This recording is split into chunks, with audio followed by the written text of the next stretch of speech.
Bon sabbat tout le monde. Bon sabbat. Comment vous allez aujourd'hui? Ça va et toi? Bien, merci. Pour ceux qui ont demandé. C'était pas tout le monde, mais merci. Donc, aujourd'hui, mais premièrement, j'aimerais remercier ECS de m'avoir donné l'opportunité de pouvoir présenter la méditation d'aujourd'hui. On va parler de la gourmandise. Donc, vous avez la chance d'avoir l'experte en la matière. Donc, l'experte en la matière parce que je me suis préparée pour ça. Je ne sais pas s'il y avait d'autres idées dans la tête, mais c'est à ça que je faisais référence. Donc, c'est vraiment un privilège de pouvoir apporter la méditation parce que ça donne toujours l'occasion de se remettre en question. Dans la Bible, ça dit que la parole de Dieu est comme un miroir. Donc, on se regarde, ça nous permet de regarder qu'est-ce qui fonctionne, qu'est-ce qui ne va pas trop bien. Et on a même les solutions aussi quand on rencontre des difficultés. Donc, je trouve que c'est une opportunité pour moi de grandir. Puis aussi, j'aime ça partager, c'est ça, ce qui me fait du bien. Donc, c'est vraiment un privilège pour moi. Donc, juste avant de commencer, on va prier.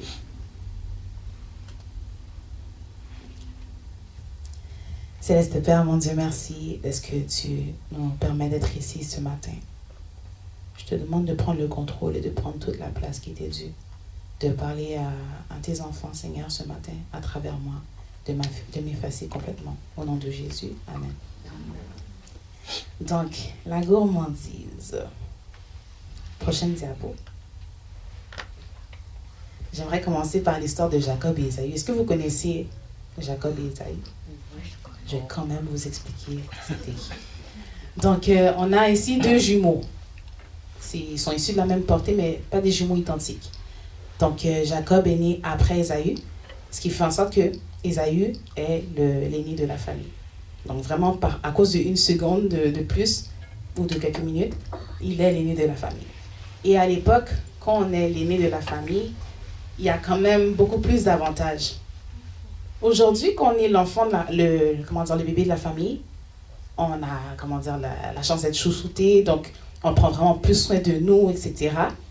Mais à l'époque, vraiment, l'aîné de la famille, c'est lui qui reçoit tous les droits. Donc, il a le droit d'aînesse, il a le droit de l'héritage, les bénédictions viennent davantage sur lui. Puis quand on parle de droit d'aînesse, c'est important de comprendre qu'on parle d'héritage, mais pas juste d'héritage en termes de biens matériels. Donc, on parle aussi d'héritage en termes de qu'est-ce que le père veut transmettre, laisser derrière lui au niveau du patrimoine. J'ai utilisé le mot patrimoine, mais c'est vraiment pour dire ce que j'ai accompli, l'idée, mon histoire, je veux qu'elle continue dans le temps. Donc, je le lègue à mes enfants, puis je m'attends à ce que mon enfant continue là-dedans.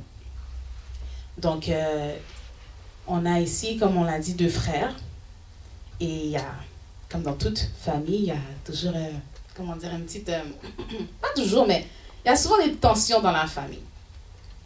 L'histoire en passant se trouve dans Genèse 25, versets 27 à 34. Donc, je ne l'ai pas affiché malheureusement, mais si vous avez vos Bibles ou même vos téléphones, vous pouvez regarder. Donc, Genèse 25, versets 27 à 34. Je vais quand même lire. Donc, ça dit, ses enfants grandirent, on parle des enfants de la personne avant. Ésaü devint un habile chasseur, un homme des champs. Mais Jacob fut un homme tranquille qui restait sous les tentes. Donc, on a Ésaü qui, lui, est plus du genre à chasser, et puis Jacob, lui, est plus tranquille à la maison. Isaac, le père des enfants, aimait Ésaü parce qu'il mangeait du gibier, et Rebecca aimait Jacob.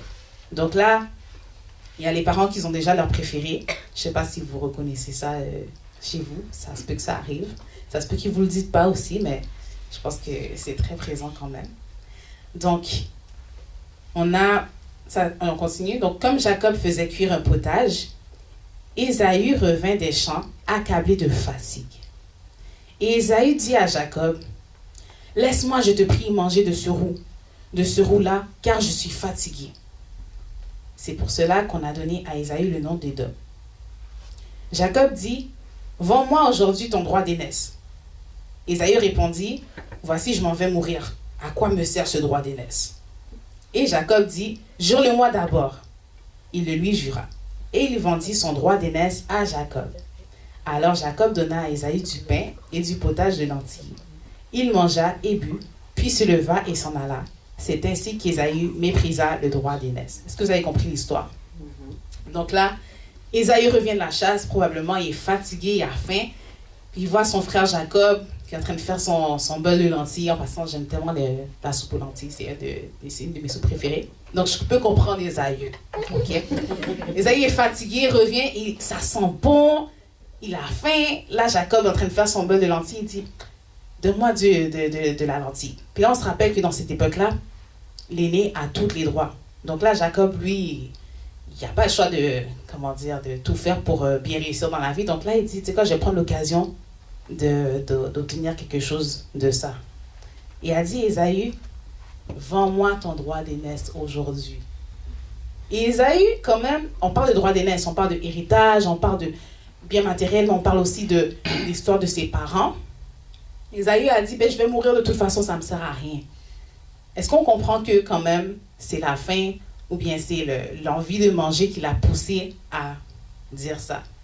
Donc, j'imagine que très probablement, après avoir fait ça, Ésaü a regretté ça. Est-ce que vous pensez quand même à la même chose que moi? Donc, on va voir quand même que cette histoire-là peut souligner la gourmandise. On va faire la prochaine diapo. Donc, là-dessus, on va continuer. Qu'est-ce que la gourmandise? Mais la signification, c'est vraiment quand on veut manger ou bien qu'on mange de manière qui excède ce qui est nécessaire. Donc, tu as déjà mangé, mais il y a quelque chose qui sort du four, ça sent bon, puis tu vas continuer à manger encore. Ou bien tu as déjà de la nourriture à la maison, comme disent souvent nos parents, il y a du riz à la maison, mais tu vas quand même manger sur la route parce que tu veux consommer ce qui est plus que nécessaire. Synonyme, gloutonnerie et coinfrie, donc on voit un peu le style. Donc, Adam et Ève, quand même, nous permettent de comprendre un peu l'impact de la gourmandise, parce qu'on peut penser que la gourmandise, c'est quand même quelque chose de petit. Ok, donc, on appellerait ça peut-être un péché mignon. Tu sais, je mange du chocolat une fois de temps en temps, bien. Des fois, j'ai une rage de sucre, c'est correct, ça arrive. Puis, c'est pas comme si j'avais tué quelqu'un. Mais on se rappelle que le péché qui a conduit toute l'humanité entière dans la condition actuelle, c'était parce qu'elle a mangé, c'est parce que l'humanité a mangé un fruit. Donc, ça a rapport à la gourmandise. Et j'ai mis le verset ici qui dit, vous n'allez pas à voir. Vous pouvez voir ici, c'est ça? Ok. Donc, ça dit, la femme vit que l'arbre était bon à manger et agréable à la vue et qu'il était précieux pour ouvrir l'intelligence. Donc là, je vais vraiment mettre l'accent sur le fait que elle a vu que l'arbre était bon à manger et agréable à la vue. OK? Je pense que si elle aurait vu un fruit qui ressemblait, je ne sais pas moi, un clou de girofle ou bien quelque chose de pas cute, je pense pas elle serait autant tentée. Mais c'est vraiment parce que, waouh, c'est un beau fruit. En plus, il y a un beau serpent à côté, mais waouh, vraiment. Peut-être des fois, en passant, maintenant, dans notre époque, les fruits sentent un peu, ça sent moins fort. Mais on me raconte souvent que, par exemple, dans les pays autres, les fruits, quand on met des fruits dans la maison, ça sent dans toute la pièce. Donc, les ananas, par exemple, ça prend toute la maison, donc ça sent vraiment bon. Donc, j'imagine aussi que l'odeur du fruit était agréable. Donc, tous les sens. Quand on parle du fruit, quand on parle de nourriture, en fait, on parle beaucoup des cinq sens. On va le voir tantôt.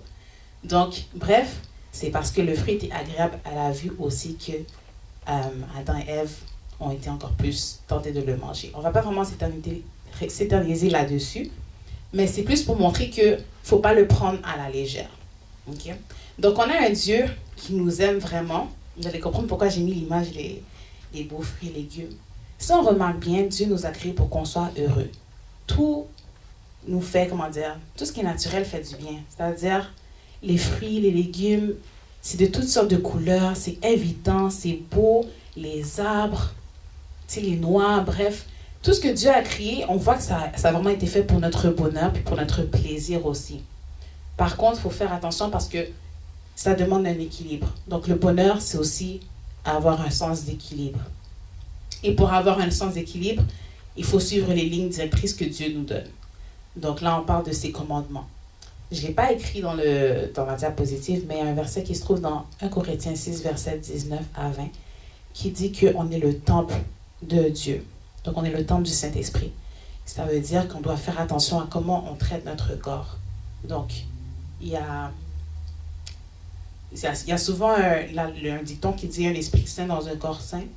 Donc, c'est le même principe un peu que, je pense même que c'est inspiré de la Bible, mais c'est vraiment c'est ce même principe-là. Quand ton corps est bien entretenu, ben, l'esprit qui est à l'intérieur aussi va mieux. Donc, quand on distingue quand même la gourmandise au simple plaisir de manger, parce qu'il y a quand même une distinction entre les deux. C'est pas parce que j'aime manger. Aimer manger, c'est pas nécessairement être gourmand, ok? On a le droit d'aimer manger, mais ça ne veut pas nécessairement dire qu'on est gourmand. Donc, quand on parle de gourmandise, il faut s'attarder aux conséquences de qu'est-ce qui découle de ça. Si par exemple, je mange puis que je m'endette, alors je m'endette inutilement, ou bien après, je me sens mal, je me sens coupable d'avoir mangé certaines choses, donc je n'aurais pas dû le faire. Ou bien physiquement, je me sens lourde, je me sens pas bien. Donc, c'est là qu'on parle de gourmandise. Mais sinon, le manger en soi, Dieu a fait exprès pour que ce soit agréable de bien manger, mais il faut juste le faire avec l'équilibre. Prochaine diapo. Donc, pourquoi devrais-je me soucier de la gourmandise aujourd'hui? Quelles sont les conséquences? Donc, on va lire le verset à l'écran. Prenez garde à vous-même de craindre que votre cœur ne s'appesantisse par les excès du manger et du boire et par les soucis de la vie, et que ce jour ne vienne sur vous à l'improviste. Donc, ça nous met un peu en garde qu'on est dans un contexte spirituel. On avait mentionné au début de la série qu'on partait du principe que Dieu existe, que Satan existe également. Donc, on est dans une guerre spirituelle, je ne veux pas, dans le monde actuel. Okay? Il y a une guerre spirituelle. Quand on parle de guerre spirituelle, on parle aussi d'une guerre entre le physique et le spirituel. Donc, souvent, ce qui est charnel, ce qui est physique va disparaître, mais pourtant, c'est souvent ce qu'on laisse diriger notre vie. Donc, on accorde trop de place au physique par moment, puis ça peut nous faire perdre l'essence même de notre vie. Il faut toujours se rappeler qui est en train de diriger ma vie en ce moment. Quelle action, bien, qu'est-ce qui dirige ma vie? Est-ce qu'il y a quelque chose qui m'enchaîne en ce moment? On se rappelle que l'histoire de Noé, qu'est-ce qui s'est passé? Il y avait Noé qui avertissait le peuple qu'il y avait un déluge qui allait venir, mais les gens, ça dit qu'ils mangeaient, ils buvaient, mariaient leurs enfants. Donc, quand on parle de manger, boire, puis qu'on parle dans le verset d'excès du manger et du boire, c'est vraiment de manger de manière à ce qu'il n'y a pas vraiment de lendemain, de manière insouciante. Puis on mange, puis on n'est pas vraiment en garde, puis on est alourdi, mais on est juste confortable, on est toujours dans un esprit de fête, alors que on se rappelle que notre corps, c'est le temple du Saint-Esprit, donc le temple de Dieu. Donc, on est supposé être assez, on est supposé être en état quand même de vigilance. Je n'ai pas de hyper-vigilance non plus, mais on est quand même supposé faire attention pour qu'on soit sobre. Parce que l'excès de la nourriture, au même titre que l'excès des boissons, ça peut nous rendre un peu ivres dans un sens, ou bien moins disponibles spirituellement ou bien mentalement. Donc, comme on l'a mentionné, tantôt, la nourriture fait vraiment appel à nos 5 sens. Okay? Quand on parle de gourmandise, la nourriture, c'est vraiment une arme puissante quand même. Quand on y pense, ça touche le toucher, l'odorat, quand on sent quelque chose, quand on arrive à la maison puis ça sent bon. Donc, la vue aussi, quand quelque chose est agréable à regarder, on a le goût d'en manger. Ça touche... est-ce que je les ai toutes nommées? Donc, c'est ça, le toucher... l'ouïe aussi, ça touche l'ouïe. Je vous donne un exemple. Quand on est enfant, on dort dans la voiture, mais on fait juste entendre le mot McDonald's. Comme par hasard, on se réveille puis on pense déjà à ça. Donc, si je commence à vous parler de nourriture, en ce moment, juste d'en parler, l'écouter, vous pouvez déjà... Les zones de votre cerveau qui, d'habitude, sont utilisées ou bien sont utilisées pour manger, sont également utilisées quand on écoute parler de la nourriture en général. Donc, ça touche vraiment les 5 sens, ok? Donc, c'est vraiment purement charnel. Donc, je ne veux pas ça...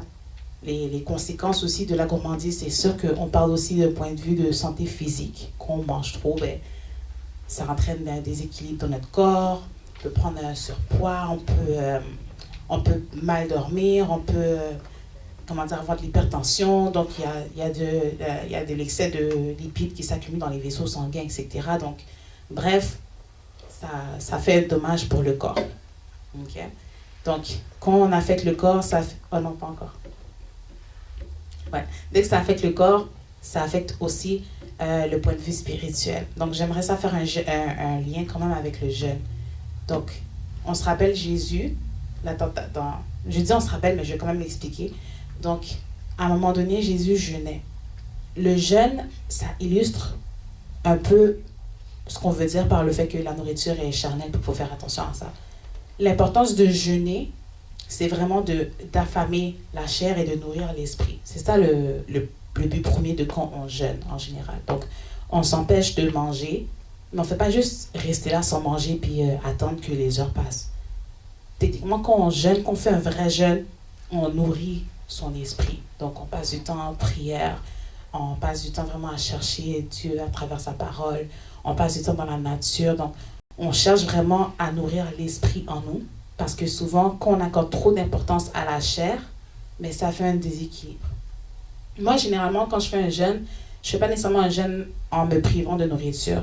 Je fais un jeûne, encore une fois, que j'appelle spirituel, mais ce que je fais, c'est que je prends une semaine où est-ce que j'évite tout ce qui est vraiment malbouffe, bien mauvaise habitude, même rester sur le cellulaire, etc.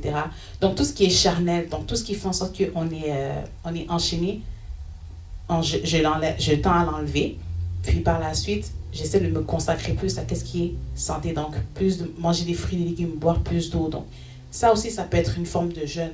Donc, quand on parle de jeûne, c'est vraiment d'affamer la chair, l'esprit charnel, puis de nourrir l'esprit spirituel. Donc, de laisser la place à Dieu pour qu'il puisse rétablir un équilibre dans notre vie.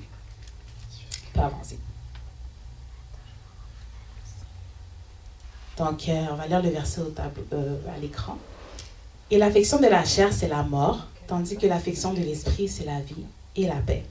L'affection de la chair est inimitié contre Dieu, parce qu'elle ne se soumet pas à la loi de Dieu, et qu'elle ne le peut même pas. Or, ceux qui vivent selon la chair ne savent plaire à Dieu. Est-ce que vous comprenez un peu le lien que j'amène avec la chair et l'esprit depuis tantôt? Est-ce que c'est quand même clair? Donc, ce verset-là l'illustre également. L'affection de la chair. Quand je vis sur le plaisir, donc je vis sur qu'est-ce qui me fait du bien. Donc, si ça me fait du bien, mais je reste là-dessus. Je vais moins consacrer du temps à qu'est-ce que je dois faire, mais plus à qu'est-ce que je veux faire. Donc, c'est ça qu'on parle de l'affection de la chair. Mais ça entraîne des conséquences sur la relation qu'on a avec Dieu aussi. Parce que plus on met de l'emphase sur la chair, moins on parvient à entendre Dieu nous parler après. Donc, ça a l'air vraiment minime, encore une fois, la gourmandise. Mais quand c'est quelque chose qui dirige notre vie, ben, ça fait en sorte qu'on alimente notre chair, puis on parvient moins bien à entendre Dieu nous parler. Donc, c'est pour ça qu'il faut veiller là-dessus. Prochaine diapo. Okay. En quoi le monde nous encourage à être gourmand? Premièrement, on est dans une société capitalisme et vente. Donc, vraiment, on veut faire de l'argent sur notre tête. C'est ça le but, vraiment. Donc, il y a un documentaire que j'aime beaucoup sur Netflix. D'ailleurs, je suis en train de faire la propagande, je pense, mais ça s'appelle What the Health, ok? C'est vraiment un documentaire qui illustre un peu le principe derrière les publicités qu'on voit. Ça illustre vraiment que le but premier, c'est de vendre. Donc, peu importe si ce qu'on vend, c'est vraiment nocif pour la santé, peu importe si ce qu'on vend, c'est carrément un poison, mais on va toujours mettre l'emphase sur le vendre, cacher un peu la vérité, puis faire croire aux gens qu'ils ont vraiment, vraiment besoin de consommer ça. Il y a le fait qu'on est dans une société de surconsommation. Donc, à l'époque, dans le temps, pour manger, il fallait travailler, il fallait labourer la terre, il fallait faire plein de choses, ok? Mais là, on est dans une époque où est-ce que tu veux manger, tu peux prendre ton téléphone, tu restes à la même place, et tu commandes ta nourriture et ça arrive devant chez toi. Donc, on s'entend qu'on est vraiment dans une société où est-ce qu'on ne réalise pas vraiment la valeur de la nourriture en ce moment. Malheureusement, ce n'est pas la même chose pour d'autres endroits dans le monde qui, eux, connaissent la valeur de la nourriture. Mais ici, on est dans une société où est-ce qu'on est dans surconsommation.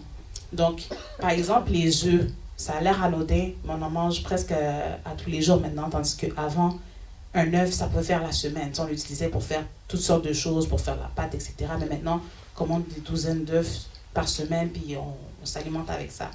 Donc ça, c'est un exemple pour dire que le fait qu'on est dans une société de surconsommation, est-ce que tout est accessible facilement, ça aide pas.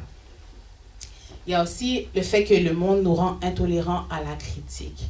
Donc on est dans un monde où est-ce qu'on met l'accent sur le plaisir. Donc, ben, si ça te fait du bien, fais-le, c'est correct, c'est bon. Accepte-toi tel que tu es. Il y a ce qu'on appelle le fat shaming, donc c'est vraiment quand, justement, c'est un peu le même principe que le racisme ou bien d'autres sortes de choses dans ce sens-là. Donc c'est vraiment quand tu pointes les défauts de la personne, tu t'attaques à son apparence, puis on met l'emphase sur le fait que c'est pas acceptable dans la société, puis c'est vrai que, effectivement, pour pas détruire les signes de soi de la personne, faut pas critiquer la personne. Mais on est rendu dans une époque où est-ce que tu peux même plus dire à quelqu'un qu'elle est en surpoids ou bien que... Tu peux plus vraiment nommer les choses telles qu'elles sont, disons. Les gens ne veulent pas qu'on les voit comme ça. Puis, il n'y a pas de jugement. C'est-à-dire qu'on ne connaît pas la condition qui a fait en sorte que la personne est en surpoids, ou bien que la personne, je ne sais pas, consomme la nourriture, ou bien peu importe. On ne devrait pas juger la personne. Mais si on peut aider la personne, on devrait le faire. Puis pour aider la personne, il faut quand même commencer par reconnaître que la gourmandise, c'est mal. Donc, c'est ça. C'est un peu quelque chose qui est difficile dans notre époque, de pouvoir nommer les choses, appeler les choses qui sont mal mauvaises, puis appeler les choses qui sont bonnes bien. Donc, c'est un peu difficile de faire ça parce qu'on peut être jugé en le faisant. Il y a aussi le fait que la nourriture est rendue très addictive. Donc, même dans le fromage, dans le sucre, il y a des choses qui sont vraiment addictives, puis ça a un lien direct avec le cerveau. Donc, ça fait en sorte que juste arrêter comme ça de mal manger, ça demande beaucoup de force, beaucoup de discipline, puis c'est pas donné à tout le monde. Et il y a aussi le fait qu'on a une culture qui est vraiment associée à manger. Donc, encore une fois, manger, c'est pas mal. Aimer manger, c'est pas une mauvaise chose.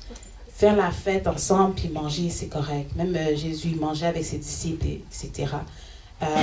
Mais il y a comme une culture qui fait en sorte que, par exemple, quand tu es devant la télévision, quand tu es devant un écran, tu as le goût de manger quelque chose.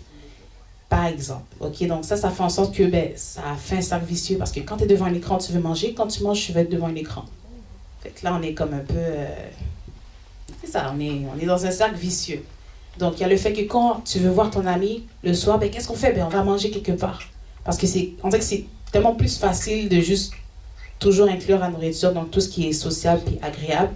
Mais ça fait en sorte que, veux pas, on peut rentrer là-dedans dans être enchaîné par la gourmandise. Prochaine diapo. Donc, quelle est la solution? Il y a un verset que j'aime beaucoup qui dit « Si ta main est pour toi une occasion de chute, coupe-la, arrache-la loin de toi. » C'est un verset qu'il ne faut pas prendre littéralement en passant, juste être sûr qu'on se comprend là-dessus, mais c'est un verset qui illustre que s'il y a quelque chose qui te tente, qui n'est pas bon pour toi, mais ne t'expose pas à cette chose-là, ne te mets pas dans une position où est-ce que tu peux être tenté par cette chose-là. Encore une fois, Jésus dans le désert s'est fait tenter par Lucifer, par Satan, puis la première chose qu'il a essayé de faire, Satan, c'est de le faire manger alors qu'il est en train de jeûner. Donc, encore une fois, il a utilisé la gourmandise. Okay? Mais ce que Jésus a fait à la fin, c'est que non seulement il se référait aux Écritures, mais à la fin, il a dit « Retire-toi de moi ». Donc, il n'est pas resté à parler avec Satan. Il a coupé le contact. Puis c'est ce qu'on doit faire aussi. Donc, s'il y a des positions qui font en sorte qu'on est plus prompt à vouloir manger plus que nécessaire, il faut les reconnaître et les couper. C'est sûr que la première étape, c'est toujours de reconnaître son défaut. Donc, c'est quelque chose quand même qui est difficile, encore une fois, dans notre époque, où est-ce qu'on n'aime pas trop se regarder, mais c'est plus facile de juger les autres que de se regarder soi-même. Donc, c'est quand même bien de faire de se sonder, savoir si la gourmandise, c'est quelque chose sur laquelle on peut travailler.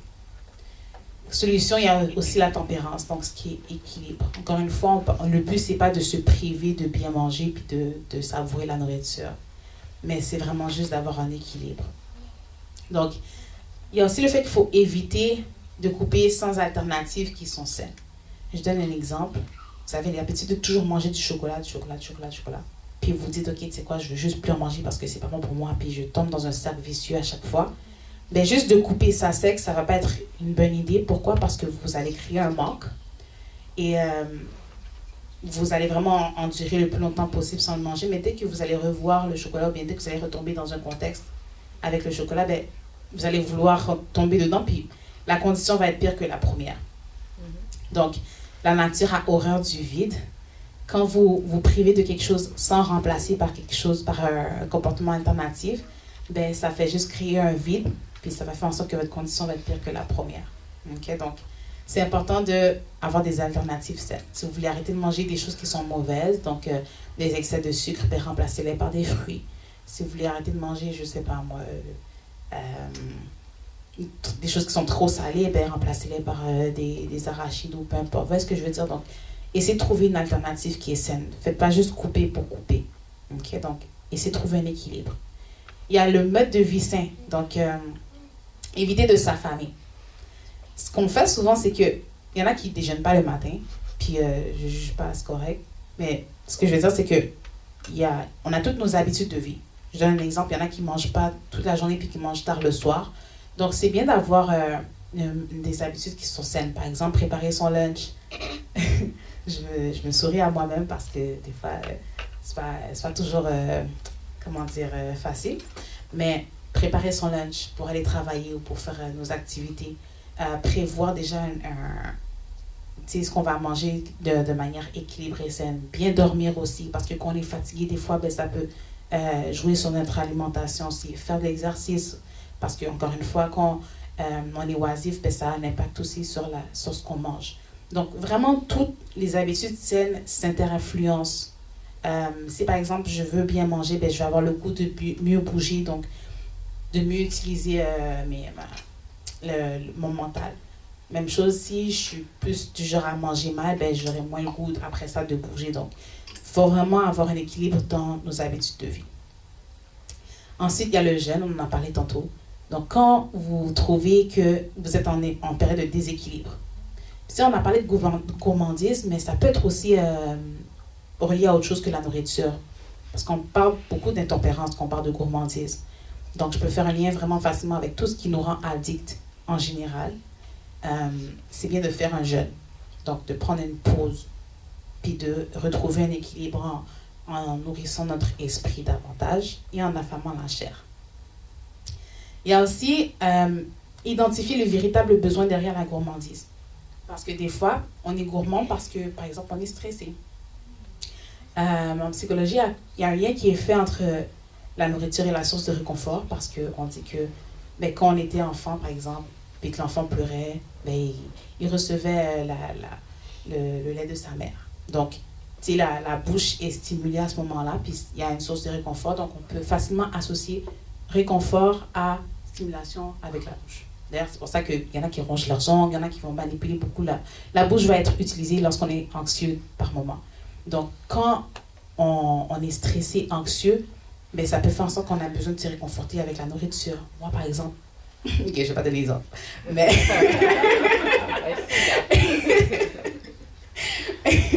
mais quand on est stressé, par contre, par exemple, on a passé une journée lourde au travail, ou bien, bref, on a vécu quelque chose, puis on veut se défouler des fois, on veut prendre la nourriture. Ben, c'est de réaliser pourquoi je veux manger, de se poser la question, mais pourquoi je veux manger en ce moment ça? Est-ce qu'il y a quelque chose que j'essaie d'éviter? Est-ce qu'il y a un réconfort que j'essaie d'obtenir? Puis quand on identifie vraiment le besoin derrière, le fait qu'on veut manger, ben, on peut mieux répondre à ce besoin-là. Donc, répondre à ce besoin-là de manière saine.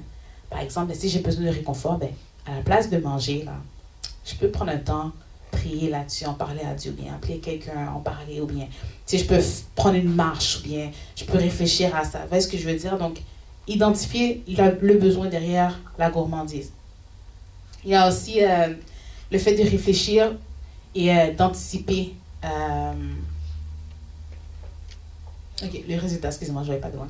Donc, le fait de réfléchir ou d'anticiper le résultat. Quand on va manger quelque chose, parce que c'est facile de faire les choses rapidement. Quand on est prompt à agir, quand on est impulsif, c'est fun et agréable parce qu'on n'a pas le temps de vraiment réfléchir et de se livrer dans un combat spirituel, c'est-à-dire le bien versus le mal. Tu sais, la fameuse image de, il y a un petit ange gentil puis un ange méchant qui commence à discuter. Mais quand on fait tout rapidement, on n'a pas le temps de laisser ça se faire. Mais quand on prend le temps de réfléchir avant d'agir, on a le temps de se remettre en question, de laisser la place à Dieu de parler. Parce que là, à date, c'est beaucoup, bon, j'ai faim. Puis là, Dieu essaie de dire, non, mais attends. Puis comme on n'a pas le temps de laisser Dieu nous parler.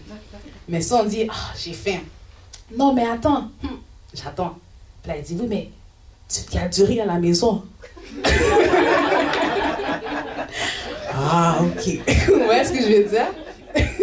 Donc, on a le temps quand même d'entendre la voix de Dieu nous parler quand on ne fait pas les choses rapidement, mais qu'on prend le temps de réfléchir, d'anticiper aussi le résultat. Donc, si je mange ce chocolat-là, qu'est-ce qui va se passer? Est-ce que je vais avoir le goût de travailler après? Est-ce que je vais pas avoir le goût de dormir puis de regarder un film si je mange toute cette boîte de ailes de poulet-là? Est-ce que... Vous voyez ce que je veux dire? Donc, prendre le temps de réfléchir, qu'est-ce qui va se passer si je fais ça? Est-ce que je vais me sentir mal après? Puis, pas juste d'anticiper le résultat négatif, mais d'anticiper le résultat positif aussi. Donc, si je ne mange pas ça, comment je vais me sentir après? Pour de vrai, j'avais vécu une victoire. Donc, je vais me sentir comme ci, je vais me sentir comme ça. Donc, vraiment prendre le temps de réfléchir, puis d'anticiper le résultat, c'est vraiment quelque chose c'est une bonne solution, en fait. Puis, être reconnaissant. Donc, parfois, on mange quelque chose qui est vraiment bon. Par exemple... Qu'est-ce que je donne l'exemple? On va dire, OK, on mange un 6... On fait le choix de prendre un 6 pouces. Je dis, oh, mais... Je parle de moi. Donc, on va dire que je fais le choix de prendre un 6 pouces au Subway, OK? Puis là, je me dis, mais j'ai pas besoin de manger un 12 pouces. Puis là, on mange le 6 pouces, mais vous savez, il y a comme un délai que le cerveau reçoit qu'il est rempli avant la digestion. Donc, quand on mange quelque chose, ça prend souvent du temps avant que le cerveau fasse comme « Ah, bah ça, je suis rempli, c'est correct. » Mais quand on mange rapidement, bien quand on mange rapidement, on n'a pas le temps de laisser le temps au cerveau de nous faire comprendre qu'on est rempli. Donc, on va dire, bref, que je mange un 6 pouces, puis je me dis « Ah, c'était vraiment, vraiment bon. Ah, j'aimerais ça que le plaisir continue, ben je vais prendre un autre 6 pouces. » Vous voyez ce que je veux dire? Donc, quand on fait ça, ben, à la place, être reconnaissant, puis dire « Waouh, j'ai bien aimé manger mon 6 pouces. C'était vraiment bon, puis je suis contente de l'avoir fait. » C'est un esprit différent. Dans le premier exemple, on se dit, ben, je veux que le plaisir continue, je veux que ça continue. Puis dans le deuxième exemple, ben, on se dit, ben, tu sais quoi, je suis contente d'avoir vécu ce plaisir-là, je peux passer à autre chose. Prendre le temps d'être reconnaissant pour qu'est-ce qu'on a mangé, ça aide justement à prévenir la gourmandise.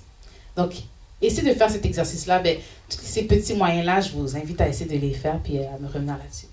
Dans le verset 2 Corinthiens 12, verset 9, c'est écrit « Et il m'a dit, ma grâce te suffit, car ma puissance s'accomplit dans la faiblesse. Je me glorifie donc bien plus volontiers de mes faiblesses, afin que la puissance de Christ repose sur moi. » Ça, c'est un de mes versets préférés dans la Bible. Parce que clairement, ça dit que quand on est faible, c'est là qu'on est fort. Pourquoi? Parce que quand tu es faible et que tu sais que tu es faible, tu vas prendre les moyens pour pallier à ta faiblesse. Souvent, ceux qui ne reconnaissent pas leur faiblesse sont en fait plus faibles. Parce que justement, ils ne prévoient pas les manières de pallier à leur faiblesse. Tandis que ceux qui reconnaissent, par exemple, je ne sais pas, au basket, là, ceux qui sont plus petits, mais ils savent qu'ils sont plus petits, ils le reconnaissent, donc ils n'ont pas le choix de miser sur la rapidité, par exemple. Donc, ils vont plus faire en sorte que, sur le terrain, il faut que je sois plus rapide. Parce que quand tu es déjà grand, tu vas faire moins d'efforts parce que tu sens déjà que, je suis déjà grand de toute façon, je n'ai pas besoin d'être rapide parce que je fais juste faire un pas et je suis déjà arrivé à la moitié du gymnase. Donc, c'est juste pour dire que quand on est conscient de ses faiblesses, on peut aller à la source des solutions. Puis la source de solutions qu'on nous donne dans la Bible, c'est Jésus. Jésus est notre ami, il est là, dans les petites choses, dans les grandes choses. Ça a l'air petit, encore une fois, la gourmandise, mais si on se dit, Seigneur, j'ai un objectif cette semaine, puis j'aimerais ça, être capable d'avoir de la réussite là-dessus, j'ai besoin de toi. Dieu nous écoute, Dieu nous donne des moyens, puis il est en nous, il nous donne la force de le faire. Il nous dit que sa grâce est suffisante pour passer à travers les défis qu'on a. Donc, c'est toujours une bonne opportunité de faire une expérience avec Dieu. Prochaine diapo. C'est la dernière diapo, donc je vais lire quand même le verset. Ainsi donc, Christ ayant souffert dans la chair, vous aussi, armez-vous de la même pensée.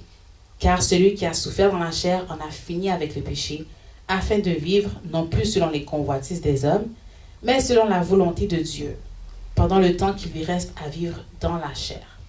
C'est assez, en effet, d'avoir dans le temps passé accompli la volonté des païens, en marchant dans la dissolution, les convoitises, l'ivrognerie, les excès du manger et du boire, et les idolâtries criminelles. Aussi trouve-t-il étrange que vous ne vous précipitiez pas avec eux dans le même débordement de débauche, et ils vous calomnient. Ils rendront compte à celui qui est prêt à juger les vivants et les morts, car l'évangile a été aussi annoncé aux morts, afin qu'après avoir été jugés, comme les hommes quant à la chair, ils vivent selon Dieu quant à l'esprit. Donc c'est un grand verset, mais à travers ce verset-là, je veux qu'on retienne le fait que Jésus a passé les mêmes choses que nous. Donc Jésus a souffert dans la chair. D'ailleurs, on l'a mentionné dans la leçon de ce matin, pour ceux qui sont venus à l'heure en passant.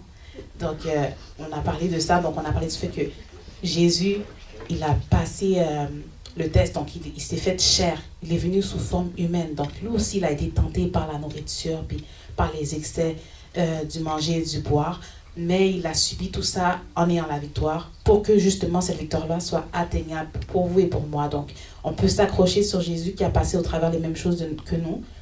On peut compter sur sa grâce pour pouvoir avoir la victoire dans les mêmes situations également. J'aime aussi ce verset parce que ça illustre le avant et le après. Donc avant vous faisiez ça, vous viviez selon la chair, puis après maintenant vous avez réussi à combattre contre la chair, puis à vivre selon l'esprit pour pouvoir plaire à Dieu, pour pouvoir faire sa volonté. Donc, il ne faut pas oublier qu'on est dans un parcours chrétien. Donc, pour ceux qui le sont pas, je vous invite à... Allô? OK. Pour ceux qui ne le sont pas, je vous invite à rejoindre ce parcours, mais ce que j'aime justement dans la course chrétienne, c'est qu'on est toujours appelé à se développer, à se perfectionner, à devenir de mieux en mieux. Puis par la grâce de Dieu, c'est possible. Donc, il ne faut pas se décourager si, par exemple, on a vécu les mêmes chutes, répétition après répétition. Ça arrive des fois, on se dit, j'avais tel défi, puis ça fait 3 ans que j'ai le même défi, puis que je ne réussis pas à faire ce défi-là. Ça fait partie du parcours. Donc, il y a un avant et un après quand on a Jésus dans sa vie, puis qu'on a Christ dans sa vie. C'est possible de s'améliorer, c'est possible de grandir spirituellement. Donc, c'est d'ailleurs ma prière pour vous et pour moi. Puis j'espère que Dieu va nous accompagner à travers toutes nos étapes de la vie, puis tous les combats contre la chair que nous avons à mener. Donc c'est tout. On est rendu à la période des questions. J'aurais une question pour toi, Kétia. À quel point manger de la bouffe, de la malbouffe, j'entends, devient de la gourmandise? À quel point l'enjeu de la malbouffe devient de la gourmandise? À quel point manger de la malbouffe, Okay. On a donné la définition plus tôt de c'est quoi la gourmandise. C'est quand tu manges ce qui n'est pas nécessaire. C'est manger ce qui n'est pas nécessaire. Ou bien comme tu manges, mais tu n'as pas besoin de manger ça, mais tu manges quand même. Donc, j'aime beaucoup le fait que dans la question, ça sous-entend que c'est un enjeu, la malbouffe, parce que la malbouffe, faut pas avoir un doctorat pour comprendre que c'est malbouffe. C'est-à-dire que c'est pas de la bonne nourriture. Donc, ça fait en sorte que, on se met dans un terrain glissant. OK? Donc, quand on dit terrain glissant, ça peut facilement aller dans la gourmandise ou bien ça peut même être de la gourmandise. La gourmandise, pour la reconnaître, il faut vraiment être capable de faire une introspection puis de réfléchir à la conséquence de qu'est-ce qui se passe si je fais ça. Je ne crois pas que de manger une fois de temps en temps dans un restaurant, c'est quelque chose de mal. Sauf si tu as conscience de dire, en passant, ça, c'est pas bon pour toi pour telle raison. Tu sais c'est quoi les ingrédients là-dedans. Tu sais que tu as une intolérance là-dedans, mais tu sais que telle chose ne te fait pas du bien, puis que tu le fais quand même, ça, c'est autre chose. Mais si tu manges parce que tu as faim, puis tu es sur la route, ou bien si tu prends le temps de manger quelque chose avec un ami, puis bref, tout est dans l'équilibre, tout est dans l'analyse de la situation, de se sonder, puis de voir c'est quoi l'impact de ça sur moi, sur ma relation avec Dieu, puis sur moi en tant que personne. Donc, c'est ça. Est-ce que ça répond quand même à la question? Oui, merci. Vas-y, et Yannick.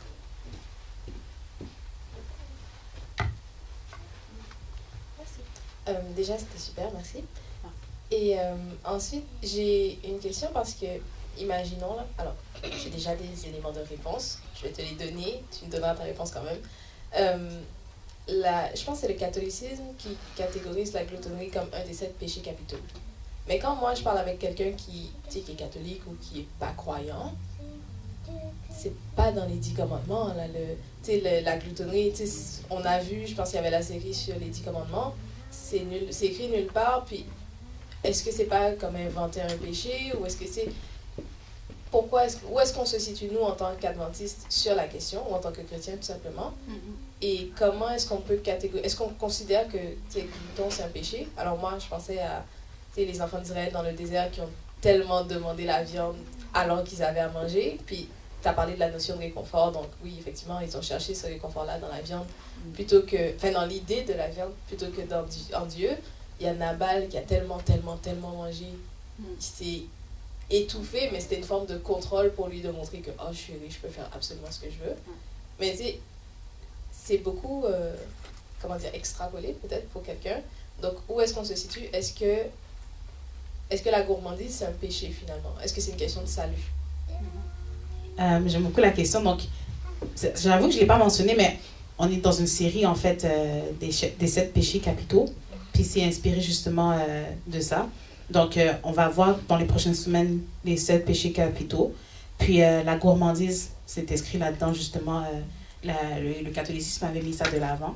Puis oui, bibliquement, c'est pas écrit le mot gourmandise, mais quand on parle de excès de table, excès du manger, du boire, donc intempérance, donc le combat contre la chair. Donc tout ça fait référence quand même à la gourmandise. Le premier péché qui est justement d'avoir tombé, justement d'avoir pris, d'avoir mangé quelque chose.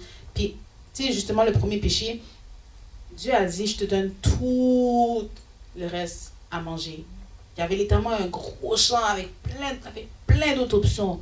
Mais ça, c'est un excès. Tu vois ce que je veux dire? Donc, la gourmandise, le mot gourmandise, vrai que je regarde encore, mais je ne pense pas l'avoir trouvé tel quel. Mais le principe de la gourmandise, c'est indiqué quand même dans la Bible. Puis les exemples que tu as donnés également sont très valables. Donc, l'histoire de Nabal, puis le peuple d'Israël. Donc, on voit jusqu'où la gourmandise peut nous amener. C'est quelque chose qui est subtil, qui a l'air inoffensif.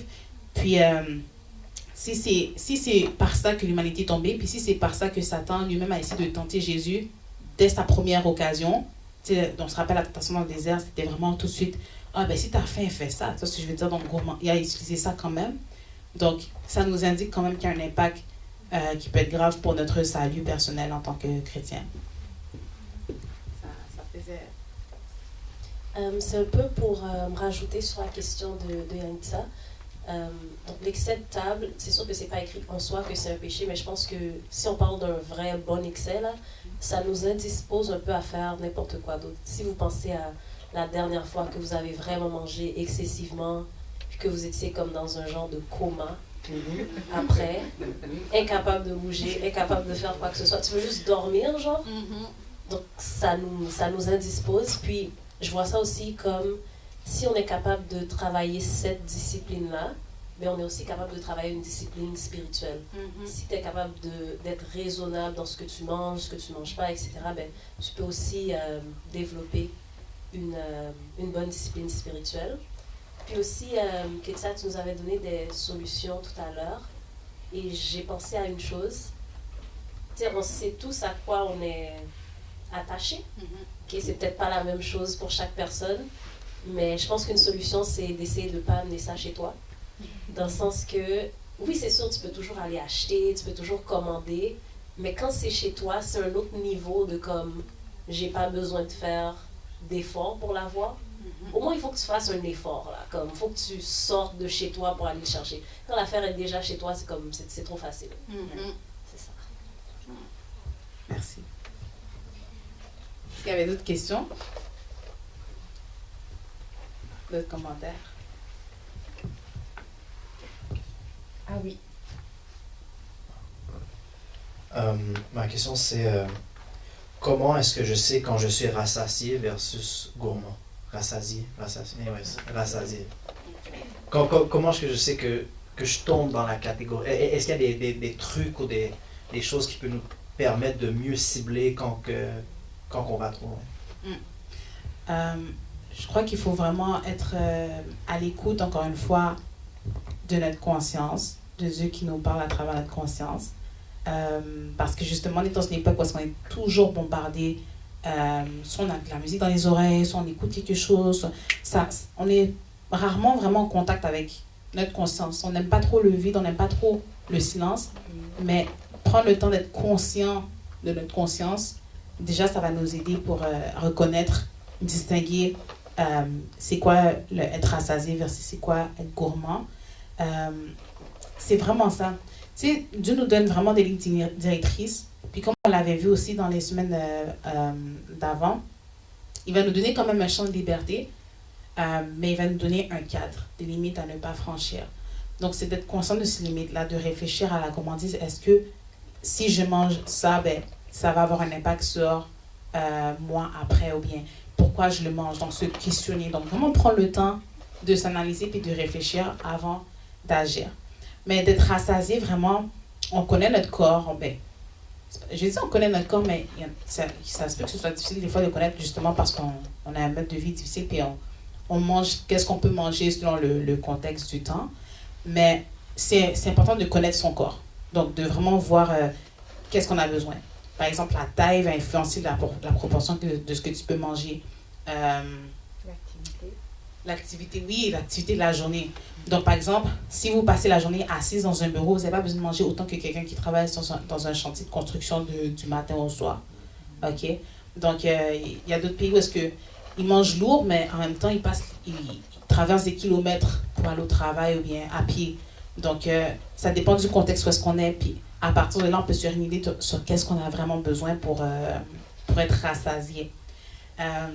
Excès, c'est vraiment, j'aime beaucoup la lumière que Ayala a apportée là-dessus. Donc, c'est vraiment, tu sens que tu es lourd, là. Tu ne fonctionnes plus après. Puis, pour éviter ça, c'est bien de se laisser le temps de manger. C'est-à-dire de mastiquer, d'utiliser les dents qu'on a. Parce que des fois, ça...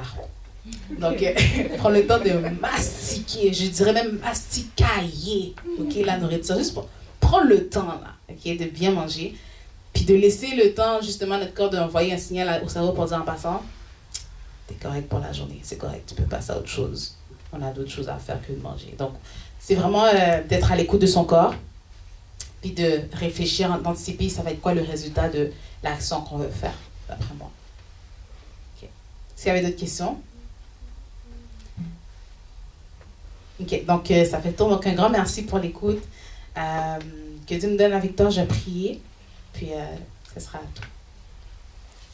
Céleste Guide, merci de ce que tu as été avec nous encore une fois. Merci pour l'opportunité donnée de parler de ce sujet qui est important. Ça a l'air subtil, Seigneur, mais tu sais comment l'ennemi œuvre en utilisant la gourmandise pour perdre beaucoup de tes enfants. Je te demande de nous donner la victoire, de nous donner la force, de nous donner, Seigneur, un cœur capable de s'analyser, de se sonder, de chercher la vérité, de voir si on est sur la bonne route ou sur la mauvaise route et de se laisser guider par toi pour qu'on puisse revenir sur la bonne route. Donne-nous la victoire, Seigneur. Donne-nous l'équilibre dans nos vies. Aide-nous, Seigneur, à avoir de la tempérance.